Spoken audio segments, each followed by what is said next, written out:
صبحتان بخیر باشد بینندگان عزیز رادیو زودی. در آغاز باز یک روز تازه شالو گلخوجه هستم با خبرهای نو و در خدمت شما. امروز پنجشنبه است 13 ایون و امیدوارم روز خودتان را خوب بگذرانید. تا اون وقتی که به خبرها توجه کنیم، نخست میگیم از باد و هوا. امروز در پراگ هوای ابری در نظر است. انتظار می رود که حرارت روزانه تا 23 درجه را تشکیل نماید. در مسکو امروز هوا آفتابی است و تا 19 درجه گرم خواهد بود. در سنت پترزبورگ امروز هوای آفتابی پیشگویی شده است و 21 درجه گرم می شود. به گوی روزی احتمالاً باران می بارد. در دوشنبه هوا صاف و بی‌غبار است و در دام روز 1 درجه گرم می شود. بعضی از سازمان‌های بین‌المللی به آسیب دیده‌های سیل در چند ناحیه ولایت ختلان کمک کردند. برنامه رشد سازمان ملل روز 11 ایون در اعلامیه گفت که به بیش از 900 اویله در فرخورووسه و 5 به مبلغ تقریباً 40,000 دلار یاری نمود. این خانواده ها در نتیجه باران و سیل یا بجو شدن و یا جهاز ضروری خانه‌شان را از دست دادند. کمک‌های UNDP از دیگ و رخت خواب، صابون، خمیر دندانشویی و مواد دیگر عبارت می‌باشد. مسئولان سازمان گفتند این یاری اول و ضروری برای ضرردیده ها است. کمک‌های دیگر بعد حساب زیان سیل رسانیده خواهد شد. با گذشت 10 روز از خرابکاری‌های سیل در گوشه‌های گوناگون کشور تا هنوز زیان آن را حساب نکردند. مقامات میگویند در این زمینه یک کمیسیون مخصوص کار میکند. قبلا کمیته حالت‌های فوق‌العاده تاجیکستان از سازمان‌های بین‌المللی برای رفع عاقبت‌های سیل کمک خواسته بود. در 10 روز اخیر باران و سیل در شهرهای کونی بادام و پنجکینت ولایت سوغد، ناحیه‌های فرخورووسه و 5 ولایت ختلان 10 منزل را ویران و چندین اویله را بی‌جا کرد. در این حادثه‌ها در پنجکینت و خراسان و 4 نفر جان باختند. بعضی از ساکنان شکایت داشتند که به تنهایی عاقبت‌های سیل را رفع می‌کنند و هنوز از مقامات کمک نگرفتند. روز 12 ایون یک منبع رادیو زودی خبر داد که بعضی از ساکنان هنگام برطرف کردن عاقبت‌های سیل در دهه گلستان ناحیه ووسه به بیماری‌های گوناگون پوست گرفتار شدند. مرکز بیماری‌های پوست ناحیه گفته است به آنها کمک طبی می‌رساند و دارویی به پول می‌دهد.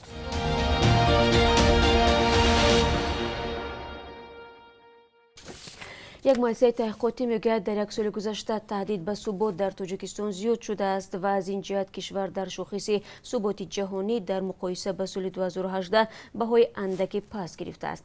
در این شاخص که پژوهشگاه اقتصاد و صلح نشر کرد آمده است که عامل‌های بی‌ثباتی در تاجیکستان در سال 2019 نظر به سال گذشته زیادتر شده است. در رده‌بندی سازمان تاجیکستان همراه با اوگاندا در مقام 105 قرار گرفتند و از کشورهای به حساب می‌روند که ثبات و امنیتشان را به حد میانه تامین است. شاخص ثبات جهانی به اساس 23 معیار تعیین می شود و از جمله عامل‌های داخلی و خارجی، رابطه با همسایه‌ها، حقوق انسان و شرایط اقتصادی و اجتماعی را در بر می‌گیرد. دو آشوب در زندان‌ها، مدت کمتر از نیم سال، بدتر شدن وضع حقوق انسان و بی‌ثبات‌تر شدن افغانستان همسایه از جمله عامل‌های خطرزا به امنیت و ثبات تاجیکستان بودند. ولی مقامات تاجیکستان میگویند سال‌های اخیر ثبات و امنیت تحکیم بیشتر یافته، رویدادهای جداگانه نمیتواند بیانگری وضع عمومی باشد.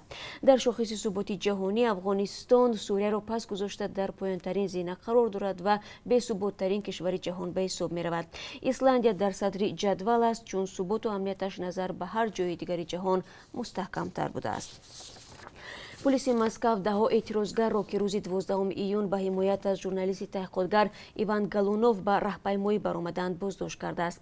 گالونوف روز 10 ایون با اتهام فروش مواد مخدر دستگیر و شام 11 ایون آزاد شد. ولادیمیر کالاکولتسف وزیر کارهای داخلی روسیه گفت که اتهام ضد ایوان گالونوف تصدیق نشده و پرونده قطع گردید. بنا به گزارش رسانه‌ها و شاهدان، الکسی ناوالنی، سیاستمدار مخالف و چندی از خبرنگاران در میان بازداشت شده هستند. گروه اوید اینفو که جریان اعتراضها و بازداشت‌ها را نظارت می‌کند گفت در رابطه با راهپیمایی به کمیش 94 نفر دستگیر شده است.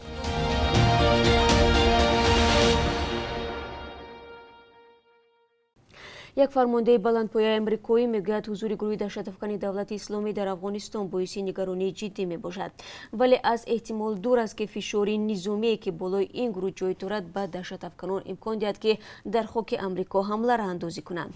ژنرال بحری فرانک مکنزی که استاد مرکزی نیروهای امریکا را رهبری میکند در آلمان به خبرنگاران گفت واضح است گروه داعش هدف دارد در افغانستان بالای امریکایی حمله کند. مکنزی که اخیراً از قطر، عراق، عربستان عربستان سعودی، امارات متحده عرب و مصر زیارت کرده است. در این باره اظهارات داد و گفت فشار بالای گروه امکان نمیدهد که آن در قلمرو امریکا حمله راه اندازی نماید. هفته روان خبرگزاری اسوسییتد پرس از قول مقامداران امنیتی امریکا و افغانستان اقتباس آورد که گروه دهشت‌افکن داعش حضور خود را در افغانستان توسعه بخشیده به صف‌هایش اعضای نو قبول می‌کند. این منبع‌ها افزودند که داعش می‌خواهد در امریکا و کشورهای غربی حمله ها را اندازی نماید.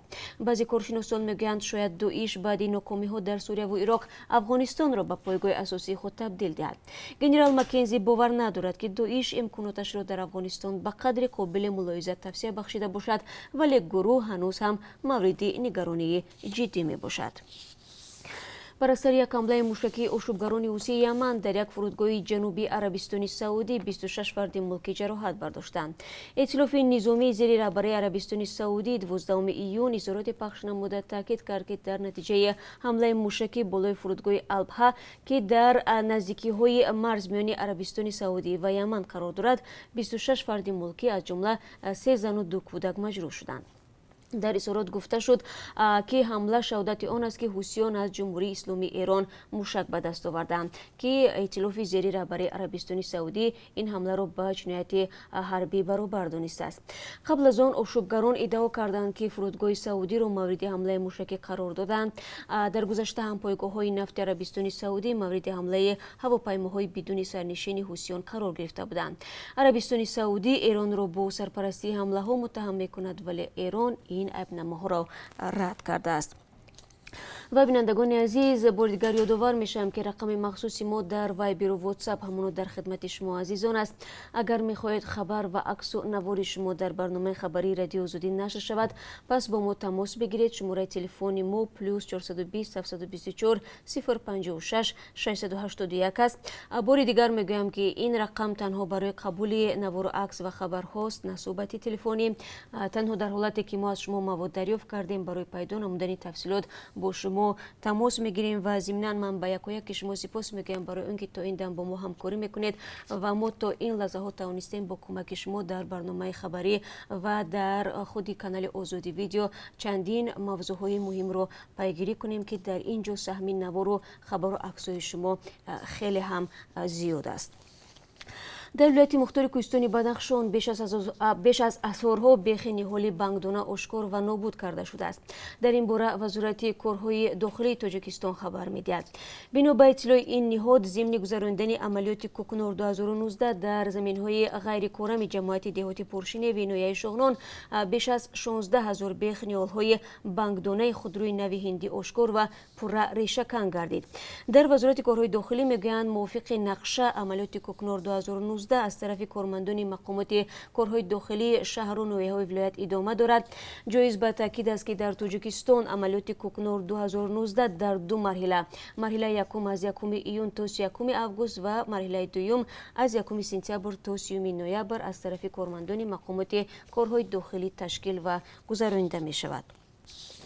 مصطفی رسول وکیل مجلس شهر وحدت دستگیر و به حبس پیشکی گرفته شده است. مقامات وزارت کارهای داخلی تاجیکستان او را به افباشی و تیراندازی به سوی نابالغان متهم میکنند. مصطفی رسولов اعضای حزب حاکم خلق دموکراتی تاجیکستان را روز 10 ایون ماموران میلیسا بازداشت کردند. بعد 2 روز وزارت امور داخلی این حادثه را تصدیق کرد و گفت وکیل به افباشی و استفاده از سلاح متهم است. از روی این اتهام به او از 5 تا 7 سال زندان تهدید میکند. مقامات این وکیل شهری را بر اساس شکایت چند ساکن وحدت بازداشت کردند. این گروه ساکنان در عریضه خود به مقامات گفتند مصطفی رسولov در نزد حفظ ماه پروریش گویا به سوی اهالی تیرخوری کرده است. ادعایی که نزدیکان رسولov آن را به اساس میدانند. سیاحت رسول و دختر مصطفی رسولov روز 12 ایون به رادیو گفت گروه به پدرش تهمت زدند و میخواهند حفظ ماهیداری و زمینش را بگیرند. دختر مصطفی رسولov میگوید پدرش در حقیقت در نزد حفظ ماهیداری از سلاح تیر پرانده است، ولی نه به سوی مردم بلکه به طرف ماهی خوراک ها. به گفته سیاحت رسول و یاروق پدرش قانونی بود. نزدیکان مصطفی رسولov گفتند او میوبی گروه سوم است و بعد بازداشت وضعش بد شده است. خویش و تبار این وکیل از آن شکایت دارند که با گذشت 2 روز او را ندیدند و حتی به وکیل مدافع اجازه ملاقات را نمیدهند. مجلس وکیلان خلق شهر وحدت که مصطفی رسولov عضو آن است در این باره رسما انحصاری نظر نکرده است. اعضای آن باید وکالت رسولوف را قطع کنند، ولی روز بیکار کردن ماندات وکیل بازداشت شده معلوم نیست و هم دقیق نیست که این مجلس از وکیل خود حمایت میکند و یا او از او دست میکشد. قبلا وکیلان محلی در تاجیکستان از مسئولیت یا دخالناپذیری برخوردار بودند، ولی سال 2013 وکیلان محلی از این امتیاز محروم شدند. و بینندگان عزیز، اکنون رو می‌آوریم به قرب اسعار خارجی که برای امروز از سوی بانک ملی تعیین شده است. $1 9 سومانی و 43 درم، 1 یورو 10 سومانی و 69 درم و 1000 روبل روسی برابر است به 145 سومانی و 60 درم. و تشکر میگم به همه آنهایی که این لحظه ها ما رو تماشا کردند و در صحبت‌های بعدی نیز ما رو همراهی خواهند کرد. بعد از 3 ساعت دیگر یادتان نرود تقدیم سرخطهای روز است و پس از آن برنامه خبری نیز در پیش است با خبرها و گزارش‌های جالب. شما را در پخش مستقیم منتظر می‌شویم. تا آن دم روز خوب داشته باشید.